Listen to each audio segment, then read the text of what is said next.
오늘 말씀은 네가 누구냐라는 제목으로 요한복음 1장 19절에서 23절을 가지고 주님의 은혜 나누고자 합니다. 일단 본문 말씀 읽고 주님의 은혜 나누도록 하겠습니다. 읽겠습니다. 시작.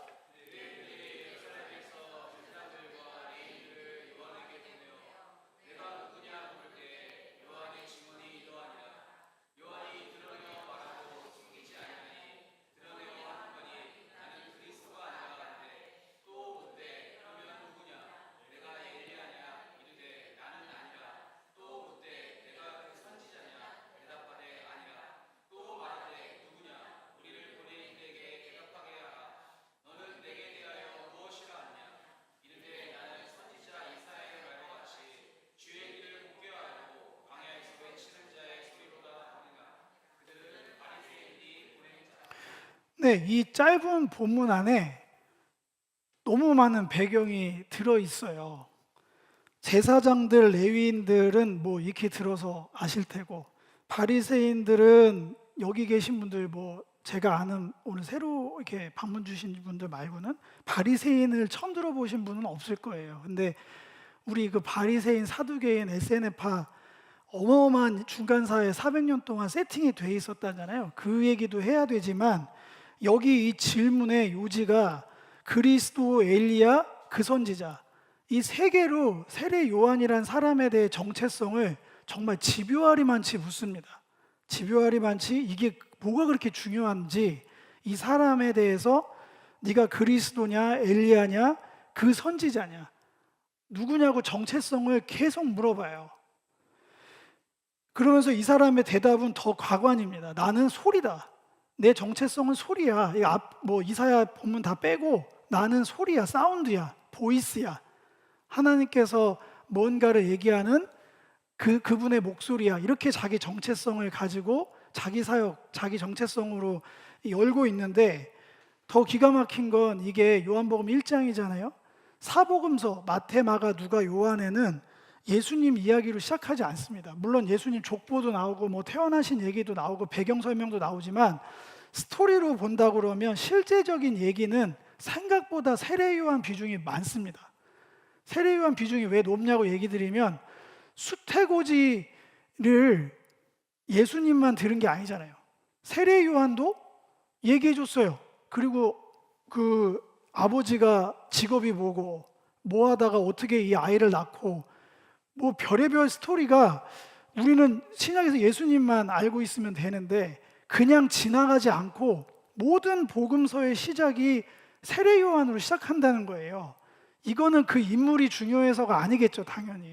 당연히 중요해서 얘기하는 게 아니라, 거대 담론으로 얘기하면 구약의 그 장구한 얘기와 신약의 예수님, 더 나아가서 교회를 잇는 브릿지로서 이 사람 얘기가 빠지면, 그 배경이 빠지면 이어질 수가 없어요. 맥락 자체가. 그러니까 사복음서를 열면 사실상 우리가 크리스마스 때 예수님 탄생 얘기를 하지만 사역의 시작은 다 세례 요한입니다. 심지어 예수님이 이 사람이 외쳤던 그 메시지를 그대로 계승해서 회개하라, 천국이 가까이 왔다로 선포를 하시면서 사역을 시작하신 건 우리가 다 알고 있는 얘기예요. 생각보다 비중이 높습니다. 그래서 그냥 누구냐고 묻는 이 얘기를 여기만 담아서 하기에는 앞뒤를 다 연결을 안 하면 이게 보이지 않을 것 같아서, 원래 이렇게 시작을 하면 제가 감당이 안 돼요. 대소사실을 하겠다 그러면 예전처럼 내 이름은 쌤 해놓고 한 10주짜리 하고 예전에 제가 그러다가 이러다가 아예 개념이 흐름을 모르시겠네 해서 강해설교로 바꾼 건데 다시 옛날로 돌아가는 느낌이거든요. 살짝. 그래서 겁도 나지만 이제 한 바퀴 돈 것 같아요. 10년 지나니까 다시 그런 게 필요한 것 같습니다. 그래서 천천히 조금 안내자 입장으로 오늘은 좀 배경을 까는 시간으로 활용하려고 합니다. 설교가 하다 만 것 같아요, 적용이 약해요, 괜찮아요. 그런 얘기 하셔도 급하지 않습니다. 전 여러분 집회온 게 아니고 성도 교제 안에서 말씀 전하고 있기 때문에 괜찮을 것 같습니다. 먼저는 이 문구들을 좀 살펴봤으면 좋겠습니다. 이거는 중간사 수업에 있는 내용이에요. 이게 제가 책 설교를 하는 게 아니라 여기서 맥락을 끌어온 거라고 밝힙니다. 예루살렘은 주전 586년 바벨론의 느부갓네살에 완전히 멸망했고, 거기에 포인트는 나라 하나가 망한 거는 우리나라도 망해봤기 때문에 그거에 주목할 이유가 아니라 성전이 파괴된 거죠. 성전이 중요한 얘기들은 몇 주 걸쳐서 말씀을 드렸어요. 하나님의 가시적인 임재의 상징이고, 그게 있음으로 안전하고 평화롭게 안정감 안에서 정말 샬롬, 주님의 임재 안에서의 그 자기 위치, 포지션, 정체성을 가져갔던데, 그게 이제 부서진 사건이에요. 제1성전이 파괴된 사건이었고, 그게 너무너무나 충격이었죠. 임재의 상징이었으니까. 그러면서 이 사람들은 거의 좀 과장하면 예수님 오시기 전까지 500년 정도를 이 질문을 가지고 고심을 한 거예요. 나라를 잃은 그들은 오랜 세월 절망 속에서 물었습니다. 하나님은 여전히 존재하시는가? 우리는 여전히 하나님의 백성인가? 우리에게 여전히 필요한 회복은 무엇인가? 제가 살짝 문장만 좀 바꿨지, 이 골자입니다. 그래서 이 절망 속에서 이 세 질문을 했습니다. 사실 조금 바꾸고 싶어요. 존재를 물어봤다, 있냐 없냐를 물어본 게 아니고 어떤 분이신지에 대한 물음이겠죠. 미리 말씀드리지만 우리의 착각이 하나 있어요. 하나님이 있냐 없냐를 증명하면 하나님 믿을 사람 단 한 사람도 없습니다. 존재 규명한다고 믿을 사람이 없어요. 그분이 어떤 분인지를 우리는 말할 뿐이에요. 우리는 그분을 존재를 증명할 의무도 없고 할 수가 없습니다. 바꿔서 말씀드릴게요.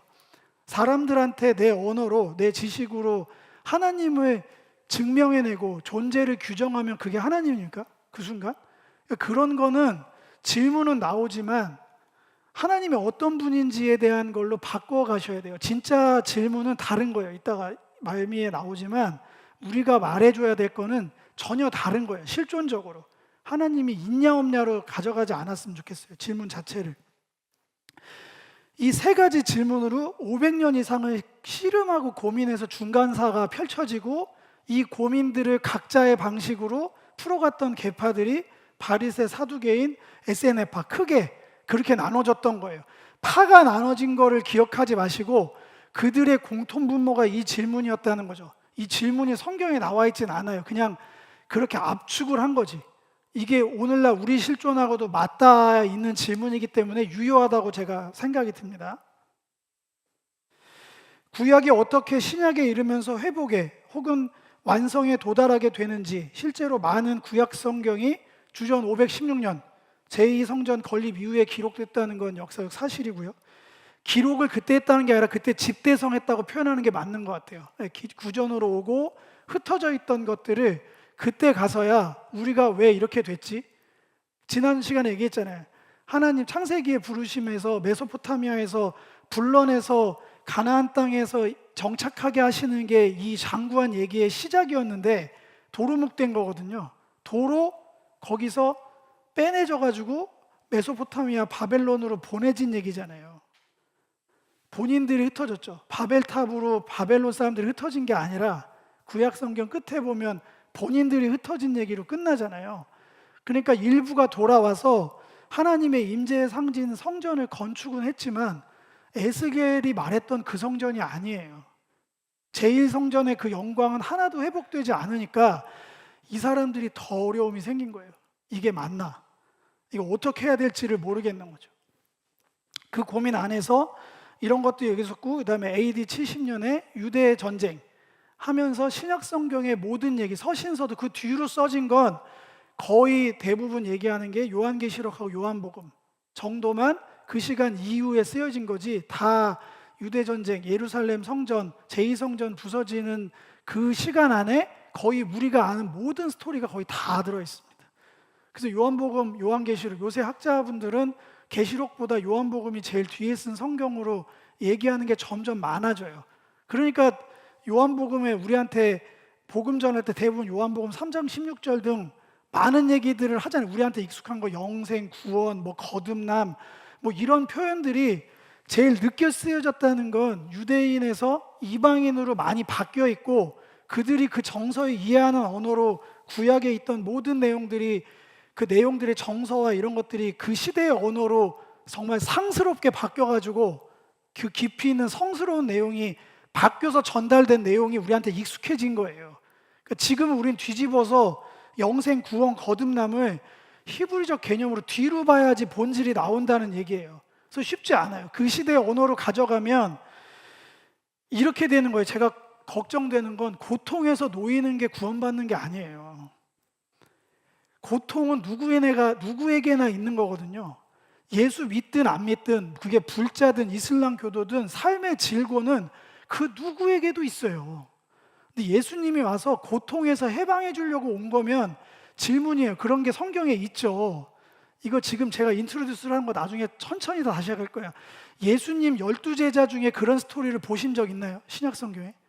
이 사람이 어떤 고통에서 놓여서 예수를 따르게 됐는지 얘기가 전혀 나오지 않아요.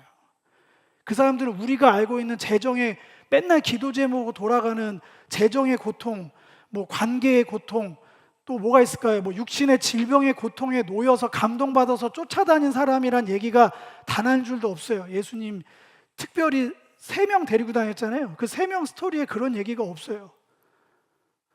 오히려 정반대 얘기는 있어요. 그런 상황에서 놓인 사람들이 예수를 쫓아다니겠다고 했더니 예수님이 말립니다.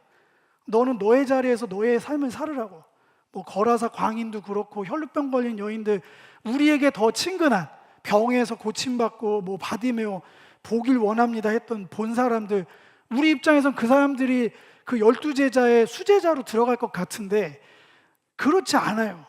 왜 세 사람인지 그런 얘기들이 그동안은 바빠서 별로 중요해 보이지 않아서 막 넘어갔는데 이제 중요해요. 왜냐하면 근본적으로 우리는 계속 예수를 믿고 있고 교회를 다니고 있잖아요. 그러니까 더 깊어지고 분명해지지 않으면 이제 새로운 게 없이 그냥 복사해서 붙여넣기로 계속 돌아가는 거예요.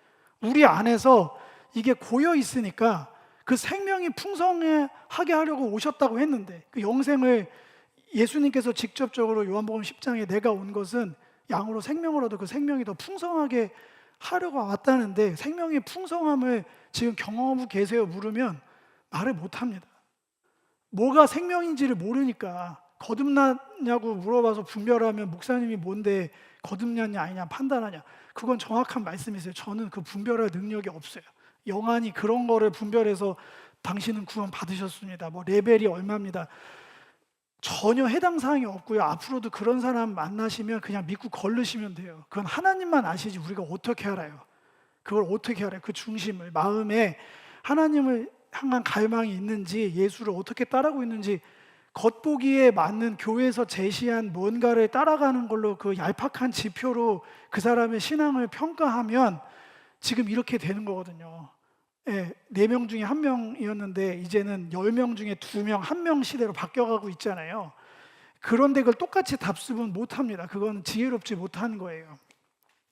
그러면서 그들은 소멸 혹은 동화하지 않기 위해서 스스로가 하나님의 백성인지를 물었던 거예요. 그 중에 한 형태가 광야에서 참된 이스라엘 백성이 되길 갈망했던 세례 요한 주변에 그 아무개들이 아니었을까요? 라고 써 있어요. 중간사 수업에. 저는 이제 여기서부터 이제 끌고 온 거죠. 세례 요한은 알고 주변의 아무개 중에 한 명이 베드로입니다. 시몬 베드로. 형제 안드레. 요한복음에 나와 있잖아요. 세례 요한의 주변에 있던 아무개들. 원래 아무개였는데 예수님 만나서 이름을 우리가 알게 된 케이스예요.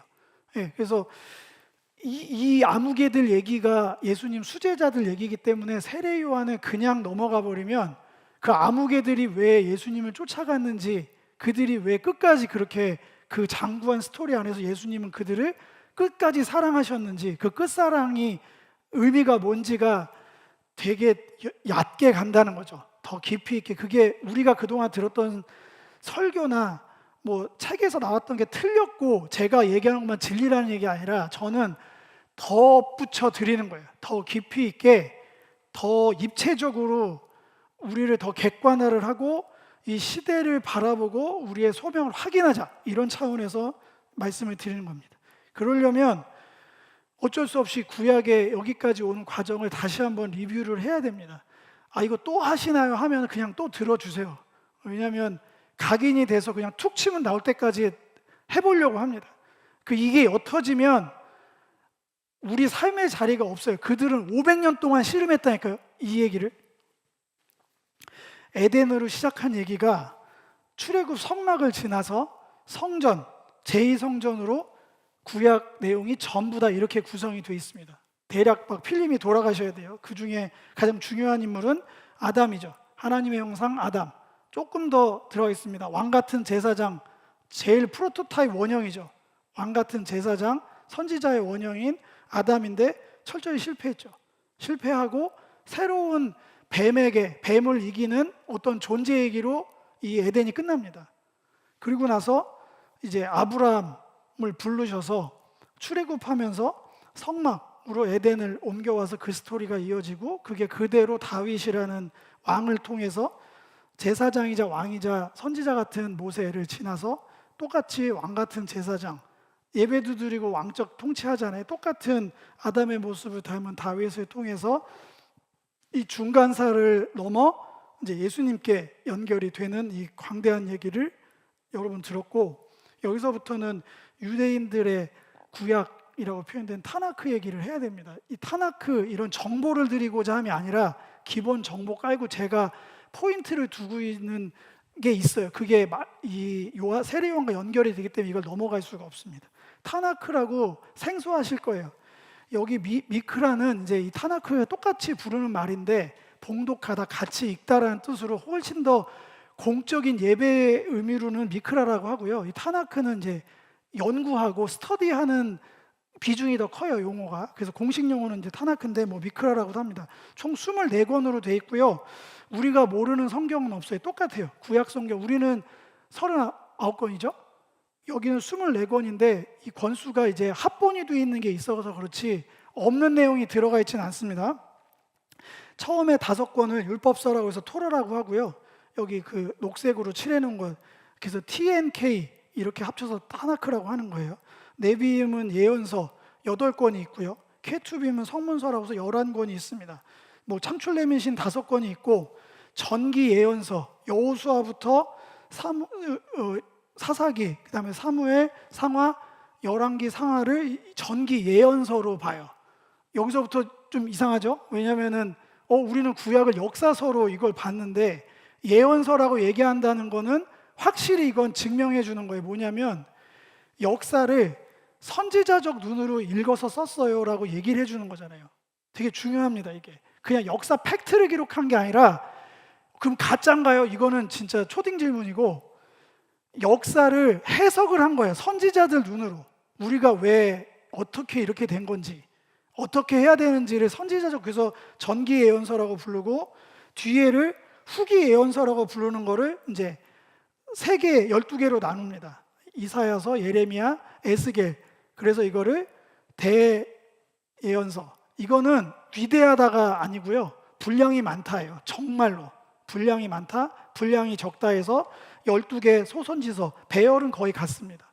배열은 같고요. 3개, 12개도 뭐 더 들어가면 의미가 있다고, 족장 3명에 12 이스라엘 뭐 이렇게 했다고 하더라고요. 이제 그건 너무 들어가는 거고, 그 숫자 놀이를 하고 싶진 않습니다. 그래서 그건 그냥 참고로 알아두시고, 그 다음에 케투빔에 모여져 있는 게 시편으로 시작해서 시가서 3개, 그 다음에 5권의 뭐 하메시의 메길롯이라고 되어 있는 절기 때만 읽는 5권의 책, 여기에 묶여져 있고, 맨 끝에 다니엘, 에스라, 느헤미야가 합본으로 되어 있고, 역대기 하가 끝이에요. 역대하 36장. 그게 이들이 읽는 구약의 끝인 거예요. 타나크라고 하는 유대인들 성경. 지금도 이렇게 신앙생활 하고 있어요. 이 사람들은. 여기서 제가 노란색 칠한 거 있죠? 노란색 칠한 거.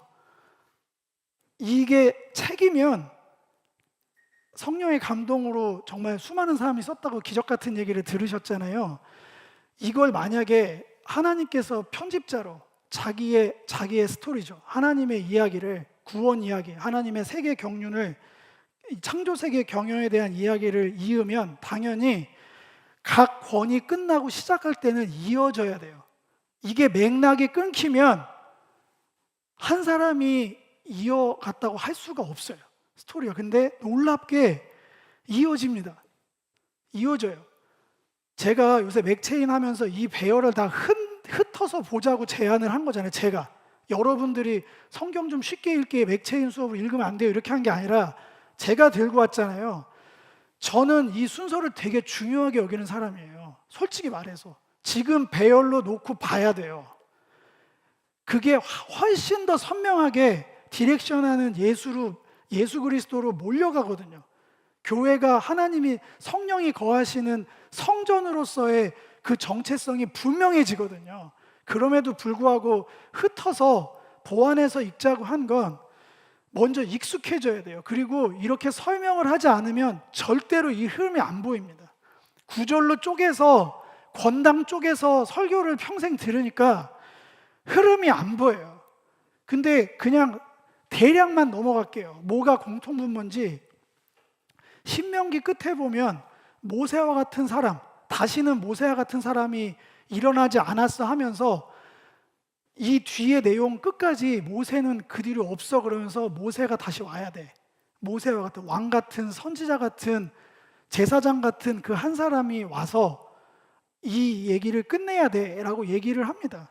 그리고 나서 여호수아를 넘어가면 바로 시작과 동시에 여호수아를 수식하면서 모세를 그대로 답습한 모습이 나와요. 그러면서 그 제일 유명한 좌로나 우다 그 율법서를 등사해서 좌로나 우로나 그걸 계속 묵상해서 그렇게 하라 그러면 형통한다는 얘기가 나오는데 우리 굉장히 기시감이 드는 얘기예요. 좌로나 율법을 묵상하면서 좌로나 우로나 치지 않고 형통하는 삶을 노래한 게 시편이잖아요. 그대로 그 사람에 대한 얘기가 나와요. 1, 2편 묶으면 거기에 왕 그거에 해당되는 사람에 대한 게 시편 1, 2편으로 연결이 되고 이게 이렇게 연결이 되는 거예요. 그 사람을 통해서. 그리고 예언서 후기 예언서 맨 끝에 말라기 끝에는 그 모세 얘기가 다시 등장합니다. 그 모세가 다시 나타날 거예요. 모세와 엘리야 같은 사람이 나타날 거라고 하면서 이 흐름의 맥락을 그대로 이어갑니다. 지금은 제가 한 2분도 안 돼서 이걸 얘기하지만 여러분들 다 살펴야 돼요. 이런 거예요. 맨 끝에 주목하는 건 이게 연결이 가야 되니까 앞에 얘기는 좀 넘어가고 타나크의 맨 끝에 있는 다니엘, 에스라, 느헤미야, 합본, 역대기 이 세 개를 엮어볼게요. 이 세 개, 맨 끝에 처음 창세기는 우리가 너무 잘 아니까 생소하지 않으니까. 근데 다니엘, 에스라, 느헤미야, 역대기는 제가 단언컨대 이단들이 다니엘 하는 거 말고는 거의 못 들어봤을 거고 에스라, 느헤미야는 거의 집회나 선교단체에서만 성벽, 사역 이러면서 이렇게 좀 동원하고 이런 어떤 일터 사역 이런 데서 많이 에스라, 느헤미야를 하고 역대기는 믿고 거르는 거죠. 왜냐하면 시작부터 이거 안 넘어가네. 그냥 펼쳐놓고 해야 돼. 여기 조그맣게 역대상 1.1절에 아담으로 시작하시는 거 아시나 모르겠네. 이게 왜 아담으로 시작할 거예요? 이게 끝에 있잖아요. 맨 끝 성경이잖아요. 타나크에. 그러니까 앞에서부터 창세기부터 지금까지 있었던 얘기를 다 쓸 수는 없으니까 족보로 9장에 걸쳐서 쫙 다 요약한 거예요. 사람 이름으로 그냥 사람 이름 들으면 연상작용으로 파바박 나오게 정리를 쫙 한 거예요. 우리가 왜 이렇게 됐는지 이게 하나님의 에덴에서부터 성막 그 다음에 제1성전, 제2성전 와서 왜 이렇게까지 됐는지를 사람 이름으로 9장이나 이거 지겨우니까 그냥 넘어가는 거죠. 저도 이거 다 읽으라고 안 해요. 그거 사람 이름 외워서 뭐예요. 근데 그건 맞는데 읽기 훈련은 할 필요가 없는데 의미는 너무 중요해요. 구약 타나크를 다 요약한 거구나. 쫙 가져가서 역대하 36장 23절이 끝이에요. 구약을 하면 안 돼요. 이따 구약의 말라기가 끝이니까 타나크의 마지막이 이건데 아까 이제 알록달록 너무 색깔 컬러풀하다고 했는데 이유가 있습니다. 여기 보면 다니엘서 에스라, 느헤미야, 합본, 역대하 끝이 연결이 돼요. 예레미야의 70 연수 회복에 대한 얘기로 맨 끝에 다 몰려 있어요. 근데 한 번 더 생각해 봐야 되는 건 이때 이미 디아스포라에서 이 사람들은 돌아왔어요. 학계 성전은 완성이 됐어요. 분명히 제2성전도 있고 다 돌아온 건 아니죠. 에스더서 이런 거 보면은 거기 남아있는 사람들이 있어요. 돌아오지 않은 사람들, 다니엘처럼 돌아갈 수 없는 사람도 있고 돌아가지 않은 사람들 얘기가 성경의 흔적으로 남아있잖아요. 근데 놀라운 건 돌아온 사람들이 분명히 이 역사는 예언대로 성취가 겉으로는 된 것 같은데 이 사람들 눈에 보이는 바벨론 포로에서 돌아왔고 성전에서 예배가 드려지지만 아닌 거를 알고 있었어요. 누구도 이게 하나님이 말씀하신 다니엘이 깨달은, 바벨론 포로로 가서 깨달은 예레미야서에 나와 있던 예루살렘 항편이 70년 만에 그치고 여기 밑에 연결해 놓은 저런 어마어마한 일들이 된다고 했던 것, 에스라 느헤미야 합본에 똑같이 연결이 돼서 그 얘기, 바사왕 고레스 역대기의 이 파란색이 토시도 안 틀리고 똑같잖아요. 복사해서 붙여넣기 한 것처럼 에스라 느헤미야부터 역대기까지 이 일이 자기 눈앞에 펼쳐져 있는데도 어찌된 영문인지 이들은 그걸로 하나님의 예레미야에게 말씀하신 그 역사가, 그 예언이 성취됐다고 아무도 인정하지 않은 거예요. 그 당시 사람들도. 그게 완료됐으면 신약은 없어요. 끝났잖아요. 지금도 그들은 역대기 맨 끝에 이렇게 놓고 여기서 멈춰 있어요. 그럼 뭘 기다릴까요, 이 사람들은? 당연히 새로운 고레스가 나타나서 기름 부음 받은 자, 예언서에 표현되어 있는 고레스 같은 왕이 나타나서 성전을 건축하게 세팅해 주는 사람을 그래서 기다리는 거예요. 더 나가면 막 넘어가니까 그래서 누가 이 시대의 고레스니 나타나면 메시아니 얘기가 아직도 나오는 게 이해는 돼요. 여기서 끝났으니까. 지금 있는 거를 인정할 수 없다는 거거든요. 지금만 그런 게 아니라 그 옛날 중간사 때 사람들도 마찬가지였어요. 이렇게 다니엘, 에스라, 느헤미야 합본 역대기가 이 똑같은 얘기로 끝납니다. 아까 말한 대로 하면 모세와 엘리야 같은 사람이 와서 새로운 성전을 건축하게 하는 이야기. 뱀에게 지지 않을 하나님의 원형인, 하나님의 형상을 가진 왕 같은 제사장 같은 사람이, 존재가 와서 이 하나님의 영광, 자기네들이 누렸던 그 온전한 예레미야의 70년의 그 기한에 대한, 연수에 대한 내용을 확보해 줄 그 얘기들을 세례 요한 시대 때도 오매불망 기다리고 있었다는 거예요. 이게 타나크가 말하는 내용이고요. 구약을 살펴보면 이렇습니다. 똑같은 거고요. 우리가 익숙한 구약은 모세오군, 역사서, 성문서, 예언서 하면서 그 배열이 틀어져요. 더 극단적으로 복잡한 얘기 다 빼고 아주 클리어하게 모세와 엘리야 같은 사람으로 이 내용을 집약해서 몰아갑니다. 흩어져 있을 것 같은 모든 이 시야를 흔들 수 있는 내용들을 다 빼고 그 한 사람에게 포커스를 맞춰서 재배열한 거예요. 이 문학 구조 안에서. 조심스럽지만 여기서 욥기 얘기를 잠깐 할게요. 이 관점으로 얘기하면, 아까 제가 기도할 때도 살짝 언급했지만 욥은 항상 가장 구약 인물 중에 유명한 사람일 수도 모릅니다. 왜냐하면 그 고통의 현장에 가지각색으로 나의 삶의 현장과 닮은 적이 많아서 사람들이 욥에게 감정이입해서 신정론이라고 하죠. 내가 고통당할 때 옆에 계신 건 맞아요? 이게 말이 되는 건가요? 내가 뭘 잘못했나요? 그러면서 항변하거나 그런 거의 대표 아이콘으로 책이 아직도 끊임없이 나오고요. 의외로 그 되게 딥한 신학, 성서 신학 이런 거 아니고 욥에 대한 얘기는 계속 나오는 게 뭐냐면 사람들이 제일 관심 있는 주제거든요. 왜 나는 내 삶에는 고통이 있는가? 이런 류의 얘기도 쭉 가는데 그거 잠시 내려놓고, 그게 틀렸다는 건 아니니까 잠시 내려놓고 이 한 사람의 극단적인 모습으로 이어가면 이 질문을 바꿔보면 어떨까요? 거기 등장하는 욥은 처음부터 3번이나 2번인가? 3번 이보다도 의로운 사람이 없다고 하나님이 보증한 사람입니다. 사람들이 칭찬해 준 사람이 아니라 의로움의 끝이야, 죄가 없어, 그런 사람이 그 뒤로 이유를 알 수 없는 고난 가운데 빠집니다. 예, 그걸 다 내 얘기로만 보지 말고 예수님 이야기로 접목하면 뭐가 다른가요? 예수님이 죄 없으신 거 아까 찬양도 했잖아요. 욥은 감정이입하면서 예수님한테는 이입이 안 되세요? 같이 물어줘야죠. 예수님이 내 죄로 왜 고통을 당해야 되죠? 왜 그 질문은 많이 안 하세요? 그 말이 안 되는 거거든요. 불공정합니다. 이성적으로 얘기하면 굉장히 불의한 거예요. 도대체 예수라는 존재가 왜, 아니 날 위해 죄는 내가 졌는데 왜 의로운 자가 왜 고통을 받고 고난을 받아서 죽었는데 왜 내 죄가 사야 되지? 그거 원래 받아들이시면 안 돼요. 그러니까 욥기가 이해가 안 된다 그러면 예수도 이해가 안 돼야 되는 게 맞는 거예요. 그래서 욥기 끝에가 너무 감사한 거예요. 그 이해를 풀어주지 않고 하나님에 대해서 하나님이 어떤 분인지를 설명하고 끝냈거든요. 똑같다니까요. 예수의 십자가를 이해해서 여기 믿고 있다고요, 우리가?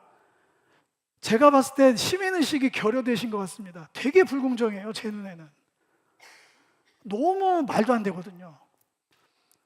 하나님의 사랑은 우리로 이해할 수 없는 거예요. 신비예요. 우리가 지독하게 이렇게 읽자 저렇게 읽자 시대와 공명하자 나의 삶에 적용하는 읽기가 중요하다 얘기를 하지만 그 모든 끝엔 제가 입장을 싹 바꿔서 신비로 바꿀 거예요.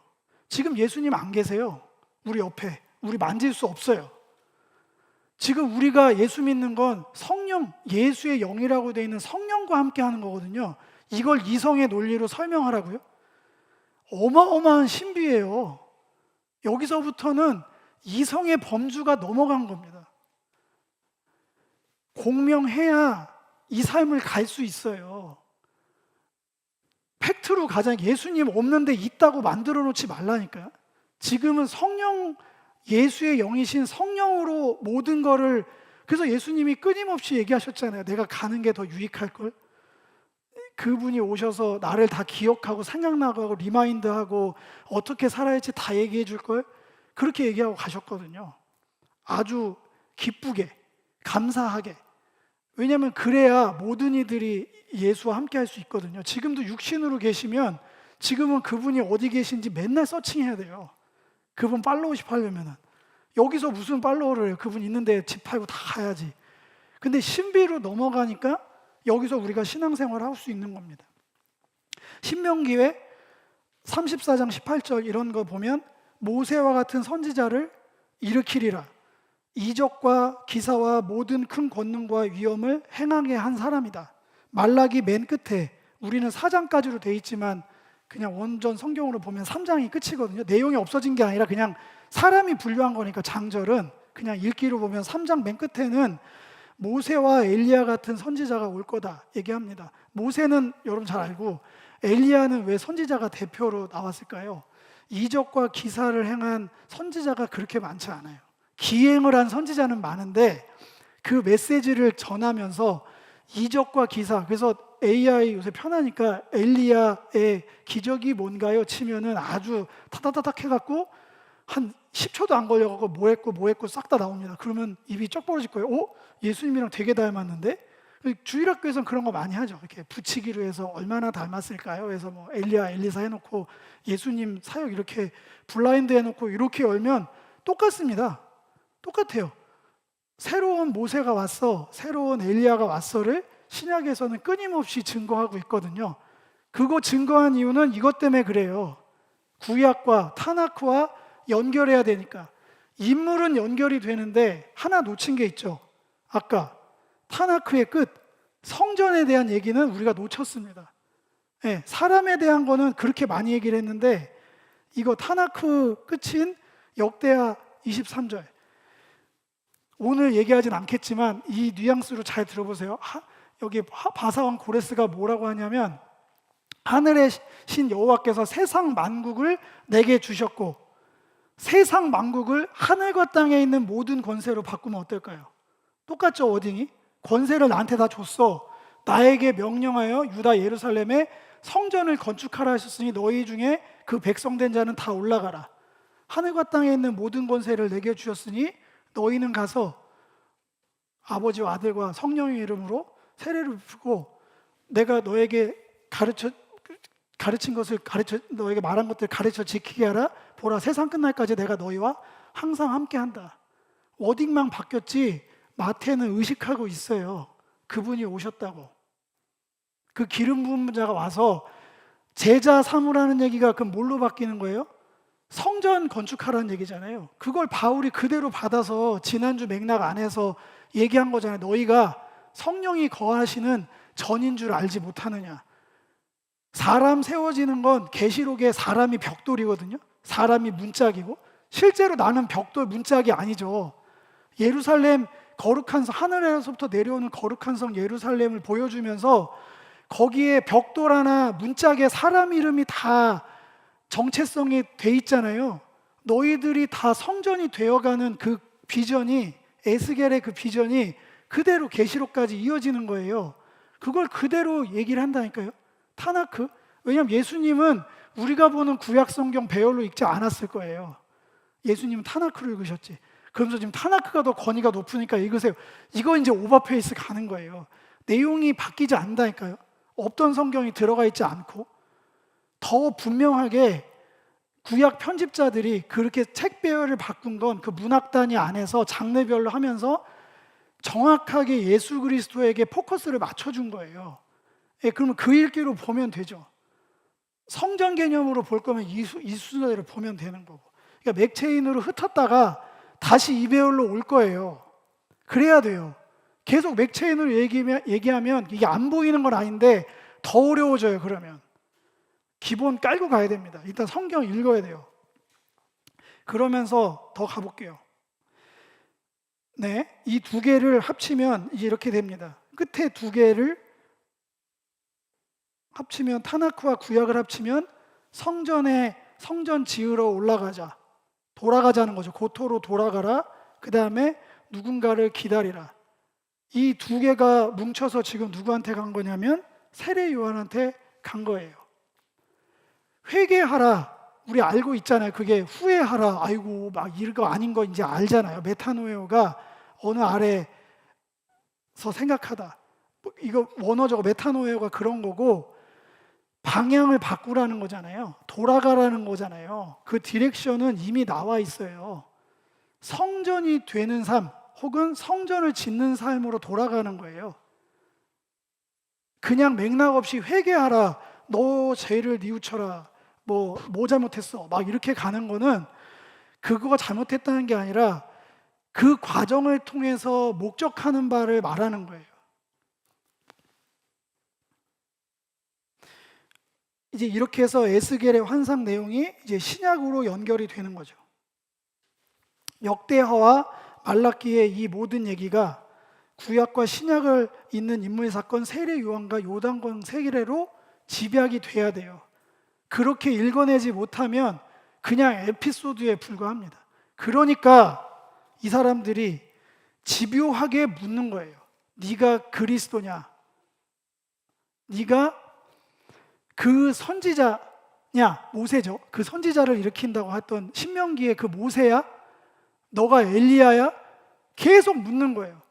이 질문을 말한다는 건 어떤 의미일까요? 우리가 바리새인, 사두개인 이런 사람들은 예수님이 막 뭐라고 하셨으니까 신앙이 막 이상하고 막 예수님을 막 핍박, 이렇게 그냥 도매급으로 한쪽으로 쳐버렸는데, 어떤 면에서는 우리보다 훨씬 진지하게 신앙생활하고 말씀을 말씀대로 읽었던 사람이에요. 그러니까 묻는 거죠. 누가 나타나면 네가 그냐? 그래서 하는 거냐?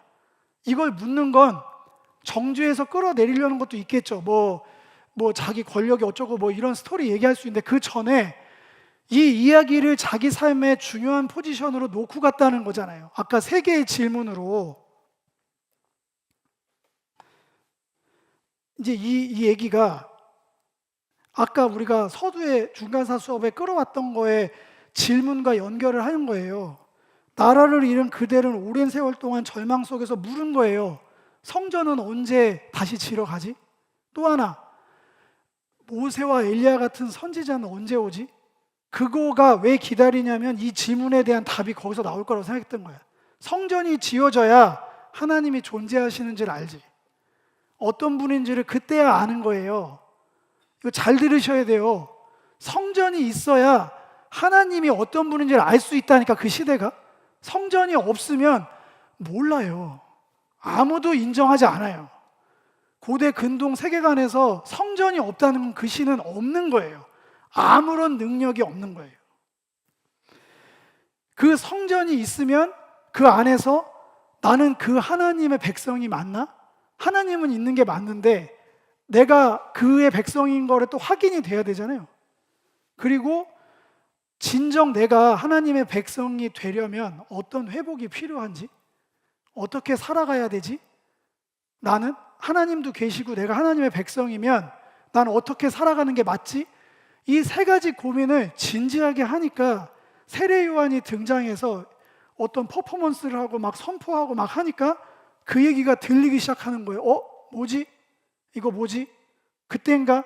그 사람인가? 쟤는 저러면 안 되는데? 거기까지 가서 문제인 거죠. 그 전까지 이때인가? 그 사람인가? 지금인가? 여기까지는 정당했다는 거죠. 아직 예수님이 이들을 정죄하지 않았으니까, 뭐라고 하지 않으셨으니까. 성전은 있어야 됩니다. 그래야 하나님이 존재하시고 하나님이 이 땅에서도 여전히 통치하시는지를 알게 되고, 그 성전에서 그 하나님을 예배하는 백성들이 어떻게 살아가느냐가 그 시대의 하나님의 살아계심의 전부예요. 그러니까 이 사람들은 제2성전이 있었음에도 불구하고 그 순수한 신앙을 추구했던 사람들은 그걸 인정할 수 없어서 극단적으로 나갔던 사람들은 아예 광야로 나갔잖아요. 쿰난 공동체, SNF파 들어보셨는지 모르겠는데 아예 극단적으로 세상을 등지고 이제 이 세상은 가짜야 하면서 아예 극단적으로 갔잖아요. 세례 요한은 좀 더 들어가면 SNF 쿰난 공동체로 볼 수가 없어요. 이 사람은 아직도 여기 소망을 가지고 개토로 자기네들끼리의 세상을 만들지 않았잖아요. 나와서 새로운 세상을 열고 있잖아요. 이건 쿰난 스타일이 아니에요. 쿰난은 다 나가, 우리들만 순결해. 좀 극단적으로 얘기하면 그쪽이거든요. 그러면 베드로랑 제자들이 아무개로 세례 요한의 근처에 있었다는 게 성립이 안 돼요. 이 사람들이 그럼 쿰난에 있었어야 되거든요. 근데 아무개로 우리 제자들 부르실 때 기억하실 거예요. 생업에 종사하고 있었어요. 세례 요한의 팔로우긴 했지만 갈릴리 바다 어부라는 직업을 버리지 않았다고요. 쿰난은 그런 사람은 없어요. 직업 다 버리고 극단적인 신앙 공동체로 자기들끼리만의 그걸에서 주님의 오심을 하박국을 굉장히 그 의인은 믿음으로 살려 이런 거 경전으로 가져가면서 에스겔 환상 이런 거를 경전으로 굉장히 중요시 여기면서 자기들만의 신앙생활을 구축해 갔다고요. 그래서 결이 살짝 달라요. 완전 다른 건 아니고 우리가 아는 바로 다음 시간에 더 나누겠지만 이 사람 아버지가 성전 제사장이었잖아요. 아시는 얘기잖아요. 성경에 나와 있으니까. 이건 써 있잖아요. 성경에. 모르시는 눈치인데 시험 봐야 되겠네. 빵꾸 들어가지고. 아니, 세례 요한 아버지의 직업은 누굴까요? 그래서 그 얘기는 뭐냐면 사두개인일 가능성이 많아요. 성전 제사장이었으니까 아버지가. 그리고 제사장은 세습이잖아요. 가만히 있었으면 성전에서 제사장 역할을 감당했을 거예요. 몇 반차 얻은 소속에. 이거 누구랑 비슷하죠? 에스겔이랑 비슷하잖아요. 그리고 옷 입은 건 이사야랑 비슷하고 메시지는 이사야 플러스 예레미야랑 비슷해요. 선지서에 얘기하는 것들을 그대로 다 온몸으로 인격으로 담아서 걸어 다녔어요. 그 수사들이 괜히 아니 내가 세례 요한 패션을 알아서 뭐예요? 그 사람이 낙타 털었고 다니는 게 저랑 무슨 상관이 있나요? 제 구원과 상관이 있어요. 상관이 있습니다. 그 사람의 모습, 그 사람의 메시지, 결정적으로 그 사람이 가장 큰 일을 한 건 예수를 공적인 자리로, 공생애로 끌어냈잖아요. 사람들 보는 앞에서. 그래서 나는 쇠하고 저는 흥해야겠다. 그 유명한 얘기를 하면서 완전히 바튼을 개주한다 그러면 공식적으로 이제 이 바튼은 이분에게 전부 다 갑니다. 화살표로 딱 끝낸 거예요. 멋있게. 뒤끝 없이. 뒤끝이 살짝 있긴 했어요. 감옥에 들어가서 그 사람이 그입니까? 라고 질문 안 했으면 거의 완벽했는데 뒤끝이 1 정도 있습니다. 1.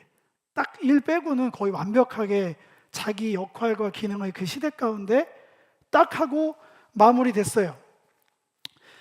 이렇게 했으니까 이제 설교를 마무리할 때 이럴 줄 알았어요. 시간 분량이 이렇게 인트로듀스만 할 것 같은데, 이 성전 얘기와 이 500년 동안의 질문을 가지고 이제 제가 오늘 마무리는 해야 되니까 만들어 왔습니다. 이 사람들은 이 질문에 답을 성경으로 어떻게 가져갔을까요? 마태복음 1장 1절부터 21장 23절 역대하에 있던 족보를 축약해서 다시 씁니다. 이 얘기는 뭐냐면 본인들은 그 연결 지점에 있어 라고 분명히 아이덴티티를 가지고 있으면서 그 유명한 마태복음 1장 21, 23 질문이 뭐죠? 하나님이 여전히 존재하시는가? 거기에 대한 시작부터 답이에요. 하나님이 우리와 함께 하신다. 그걸로 시작한 거예요. 그 질문에 답이 된 거예요. 예수를 통해서. 예수를 만난 사람들이 보니까 우리 질문의 답이다. 하나님이 여전히 우리와 함께 계신다. 그리고 끝에 아까 얘기했듯이만 세상 끝날까지 너희와 항상 함께 있겠다. 그 하나님이 우리와 함께 하신다. 질문의 답을 얻었어요. 더 가볼까요? 요한복음은 이 같은 얘기를 이렇게 바꿉니다. 하나님이 우리와 함께 하신다는 의미로 여전히 우리는 하나님의 백성인가에 대한 질문을 이분들도 답을 얻었어요. 우리는 하나님의 자녀다. 그분이 육신을 입고 우리와 같이 거하시는 바람에, 성전이 돼서 거하시는 바람에 우리는 의심하지 않아. 이제 우리는 하나님의 백성이야. 그 얘기를 하나님의 자녀되고 그분이 우리 안에 거하시는 삶을 영생 구원이라고 얘기해 준 거예요. 근데 영생 구원이 이 질문하고 동떨어진 다른 걸로 가져가면 여러분들이 만든 신앙이에요. 이분들하고 결이 달라요. 이분들에게 이 얘기는 언어가 바뀐 거지 내용이 바뀐 게 아니에요. 만약에 내용까지 바뀌면 예수님은 교주가 되는 거예요. 기독교 교주. 새로운 신, 새로운 종교 창시자. 정말 그렇게 하고 싶어요? 구약은 다 뭐 지푸라기니까 다 버리고. 말도 안 되는 얘기거든요. 그러면 세례 요한은 왜 존재했으며 이 사람들은 이 질문에 대한 답이라고 이렇게 성경 서문에 이런 얘기 쓸 이유가 없죠. 당연히 언어에 담긴 내용은 같아야 돼요.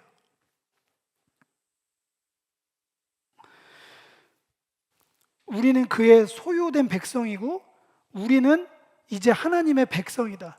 베드로 사도가, 그 수제자였던 베드로 사도가 베드로 전서에 남긴 말입니다. 구약 용어 그대로 다 가져와서 호세아서 이런 거 다 출애굽기 다 갖고 와서 그 질문에 답이 됐어? 우리 요 앞에는 이제 예수 그리스도의 희생 이런 게 있어요. 그걸 통해서 하나님의 백성이 된 거야. 우리는 질문의 답으로 다 얘기를 한 거예요. 그들한테. 이제 에베소서 아까 얘기했지만 그 질문들, 하나님의 성전은 어디 있는가에 대한 답도 바울은 찾았어요. 우리가 하나님의 성전이구나. 하나님의 임재가 거하시는. 이렇게 되는 거예요. 그냥 그 얘기가 권면용이나 설교의 교회론을 때문에 얘기해 준 그런 론이 아니라니까. 신학이 아니고 실존이에요. 실존. 그 사람들의 신앙생활의 이유, 왜 예수를 믿는가? 왜 나는 그리스도인인가? 왜 교회를 다니는가에 대한 답을 실존적으로 편지에 그득그득 담아놨다고요. 한 땀 한 땀씩. 아까 읽었던 얘기 중에요. 회복을 경험했던 초대교회 성도들이 로마 제국을 넘어 역사 속에 존재감을 드러낼 수 있었던 비결은 바로 그 회복을 누리는 삶이 있었기 때문에 가능한 일입니다. 이거는 아무도 부정하지 않은 좋은 얘기죠. 초대교회 사람들이 그 회복을 경험해서 그런 일들을 나타낸 거야.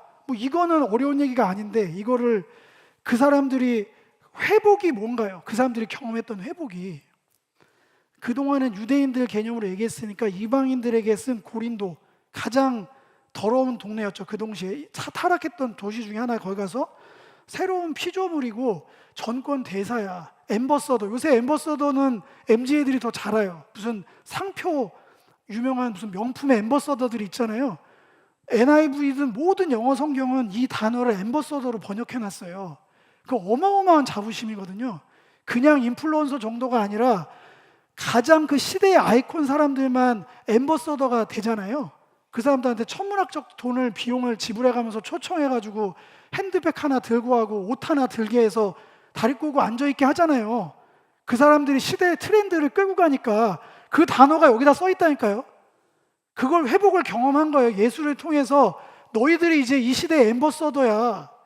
그렇게 얘기를 해준 거예요, 바울이. 자부심을 갖고 살아야 돼.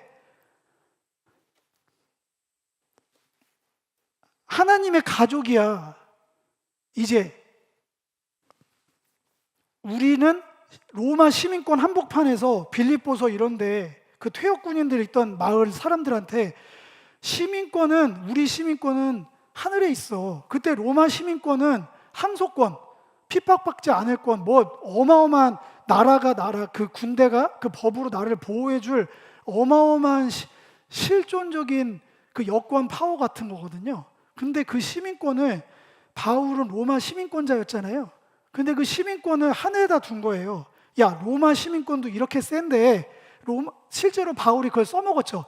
나 로마 시민입니다. 나 건드리지 말아요. 지금부터 나한테 건드리거나 조금만 더 나 협박하면 너 황제한테 고발할 거야. 나 건드리지 마. 나 로마 시민이야. 이걸 했었어. 실제 써먹었던 사람인데, 그랬던 사람이 우리 시민권은 하늘에 있잖아. 우리 아이덴티 이게 안 느껴져? 로마 시민권이 이 정도인데 하나님 나라 시민권자라는 게 어떤 아이덴티티인지 잘 모르겠어? 그거를 그렇게 비교해서 딱 얘기해 준 거예요. 알아들을 수 있게. 앰버서더, 시민권 이거 얘기하면서. 그 회복을 경험하니까 로마 시대 때 빛이 난 거예요. 자부심이 있었거든. 상황은 말도 안 되죠. 상황은. 실제 현실은 우리가 맨날 기도하는 그 고통의 그대로였어요. 예수 믿었다고 뭐 우리 지난주에 나왔던 것처럼 빌립보 뭐 능력 주시는 자에서 모든 걸 할 수 있다? 앞에는 기억이 안 나잖아요. 우리 앞에 비난대 처하든 부한대 처하든 그거 상관없는 게 능력이에요. 비나면 인생 망하고 부자 되면 우쭐해서 교만하고, 이 진자운동 어딘가에 있잖아요. 엎드려 기도하는 게 두 부류예요. 하나님, 저 너무 잘 나가다 교만해서 넘어져서 왔습니다. 다시 기회를 주십시오. 절반은 죽을 것 같습니다. 욥보다 더 고통 가운데 있어요. 살려주세요. 이 진자운동 가운데 있는데 능력은 뭐냐면 거기랑 상관없는 삶이라니까요. 비나면 비난대로 주님과 함께, 부하면 부한대로 주님과 함께.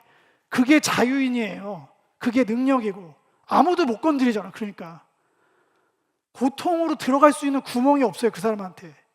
종교 아편 얘기하는 게 아니에요. 현실을 망각하는 아편 먹고 그냥 다 행복한 세상이야. 이게 무슨 행복한 세상이에요. 행복하지 않아요. 세상은. 저 다 알고 있습니다. 일반 목회 하고 있지 않아요. 월요일이면 따박따박 9 to 6가 아니라 9 to 9으로 매일 일하고 있어요. 실제로 한 5년 동안. 그래서 체감을 하고 있어요. 여러분들 삶의 자리를. 예전에는 몰랐어요. 이렇게 힘든 건지. 신앙생활이 정말 힘들었겠구나. 근데 어쨌든 그걸 공감하면서도 이런 아이덴티티가 회복을 하는 단어에 들어있으니까 그 존재감이 있는 삶을 살라고 얘기하는 거예요. 지금 이건 너무 아까워서 얘기하면 맥체인 처음 열자마자 베드로부터 읽게 하거든요. 거기에 제일 놀라운 게 뭔지 아세요? 베드로 사도가 강조했던 게 형제 사랑하라. 그 얘기를 앞뒤 맥락 빼고 들으면 아니 형제 사랑하는 거 좋은 거죠, 이런 거 있잖아요. 베드로서의 배경은 내일 죽는 날이에요. 내로 핍박 시대에 쓴 거라고요.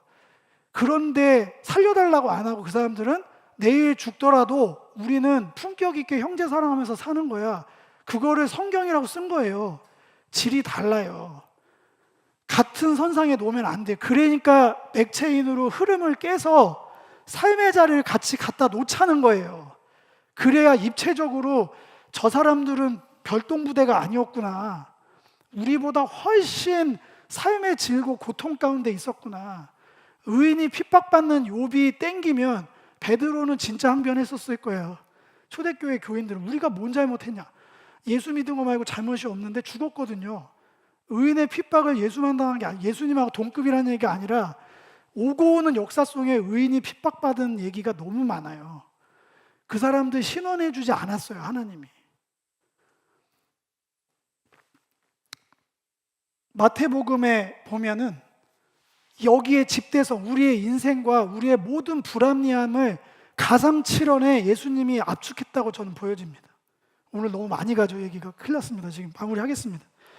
가상칠언에서 어찌하여 나를 버리셨나이까? 우리 실존의 자료입니다. 예수님만 외친 게 아니잖아요. 하나님이 없는 것 같고 내가 하나님의 자녀인지 의심가고 어떻게 살아야 될지도 모르는 사람들의 모든 총화가 모여서 그 외침에 들어있어요. 어찌하여 나를 버리셨나이까? 이 절규했더니 하나님이 십자가에 내려오게 해주셨나요? 예수님을? 안 하셨어요. 안 하셨다고요. 어떻게 하셨어요? 예수님을 보시면 돼요. 내 영혼을 아버지께 의뢰합니다. 그게 우리 고백이에요. 그게 예수 믿는 거예요. 이 고통에서 내려오게 해주세요는 예수 믿는 사람의 고백이 아니에요. 고통에서 벗어나게 해달라. 다른 종교 어딜 가봐요. 다 그 얘기하지. 다 그 얘기예요. 소원 성취하고 무병장수 부귀영화 만사형통을 다 제시합니다. 근데 우리 기독교가 그리스도 교잖아요. 기름 부음 그거잖아요. 다 알잖아요. 기독. 예수님이 십자가에서 한 게 다라니까요. 안 써왔지만 그래서 다 이루셨다고 한 거거든요. 분명히 버림받은 순간이 있을 거예요. 저도 아프면 순간이지만 느껴요. 이거 큰일 났네, 이거. 내가 잘못했나, 뭐 이런. 저도 인간이라 막 이렇게 프로세스가 가기도 하는데, 진짜 성전도 없고, 하나님 존재도 없고, 내가 하나님 자녀인가 의심되고, 어떻게 살았지 모르는 순간에 답은 예수입니다. 주님께 맡깁니다. 욥도 마찬가지잖아요. 욥이 그렇게 비중이 없었는데 갑자기 늘어났네. 욥한테도 하나님이 아이고 너 얼마나 힘들었어. 그래 내가 잘못했다. 너는 의인이었지. 그러지 않으셨어요. 하나님의 경륜, 나의 창조, 나의 구원 역사를 그대로 성경으로 읽어주신 거예요. 이게 나다. 그러니까 욥이 고백하잖아요. 이제 제가 눈으로 봅니다. 그동안 귀로 들었던 하나님을 눈으로 봅니다. 아버지께 맡겨드립니다. 그래서 구약의 배열도 의미가 커요. 욥기를 성문서의 맨 앞에다 둔 게. 저는 그것만 제일 미스테리였거든요, 예전에. 다른 건 다 이해돼요. 이사야서 얘기 안 했지만 이사야서 1장은 인트로고 2장부터 실제 내용인데 2장 열면서 성전의 회복 나오거든요.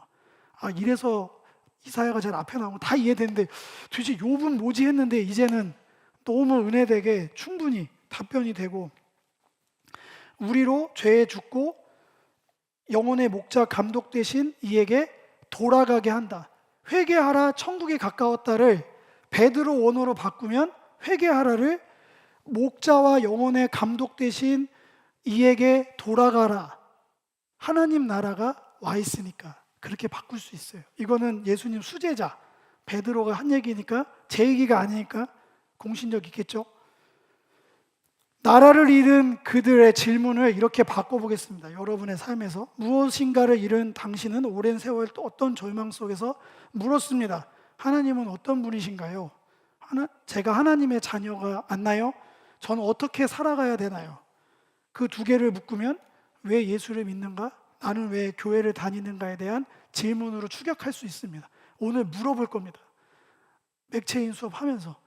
제가 시험 보는 게 아니에요. 저한테 정답을 얘기할 게 아니라 그들은 고민해서 예수에서 답을 찾았는데, 예전에 QCC 창설하신 분께서 백문백답 다 예수여 답은 정답이었어요. 진실된 답이었다니까. 근데 진짜 묻는 거예요. 여러분들도 그게 답인지. 그 답이 예수가 아니면 교회를 왜 나와야 되는지 고민해 보셨으면 좋겠어요. 쫓아내는 게 아니라 저도 힘들고 여러분들도 힘들잖아요. 왜 다니는지도 모르게 커뮤니티 유지하려고 오는 건 요새는 너무 대안이 많잖아요. 온라인 예배도 코로나 때문에 다 열어드렸잖아요. 집에서 신앙생활 하는 거 이제 교회에서 터치 못하는 시대가 돼버렸잖아요. 우리가 그 문을 열어버려서 교회가 부여지책으로 예배 지킨다는 명목으로 이제 못 담아요, 그거.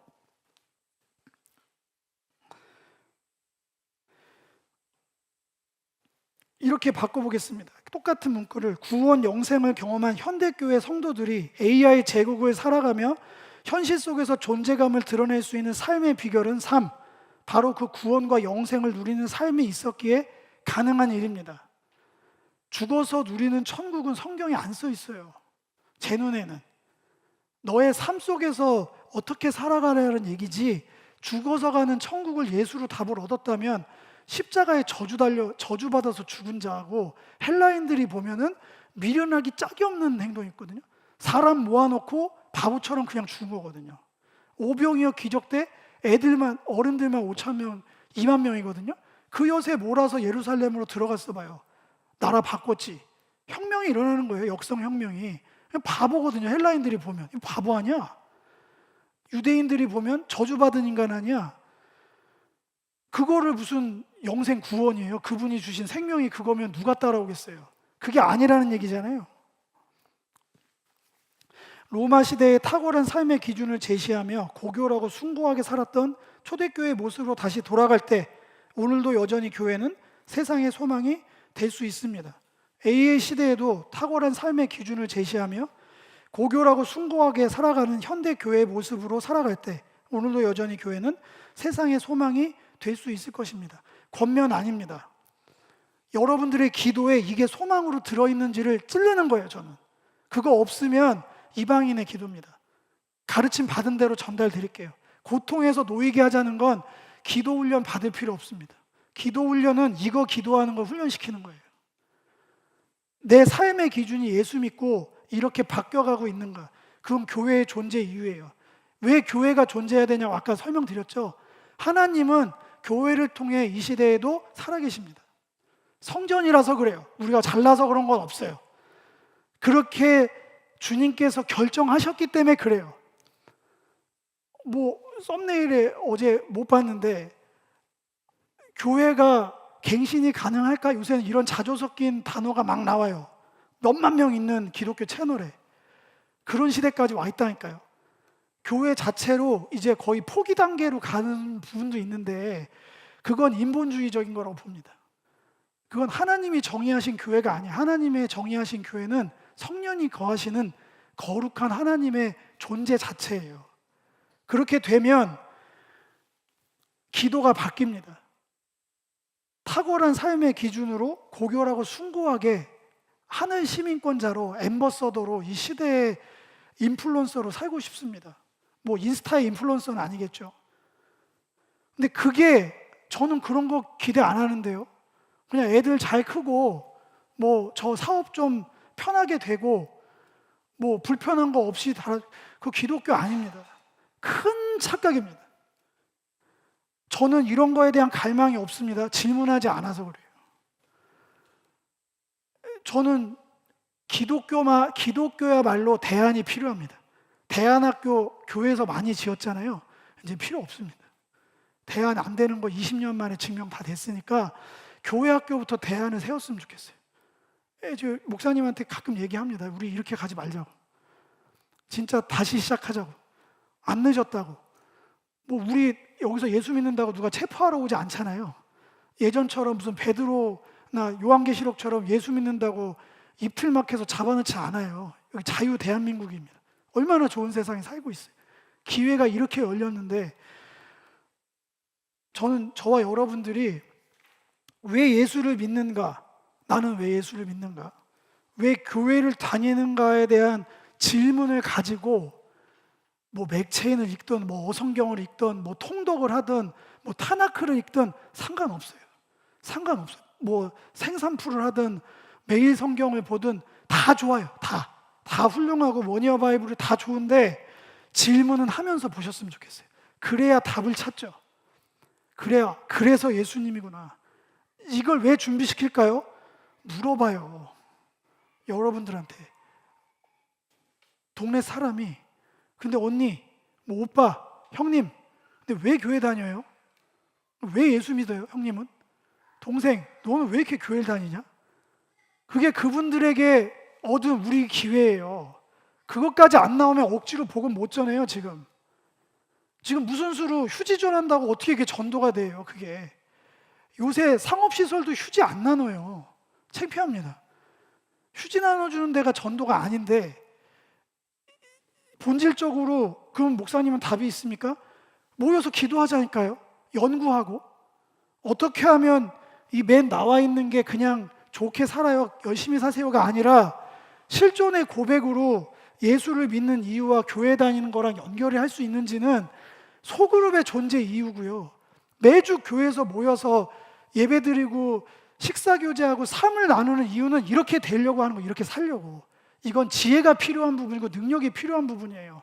결심으로 되지 않아요.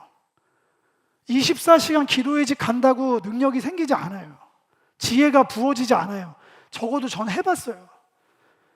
이거는 성도들이 주의 이름으로 두세 사람이 모여서 전심으로 구해야 돼요. 도와달라고. 저한테 능력이 없다고.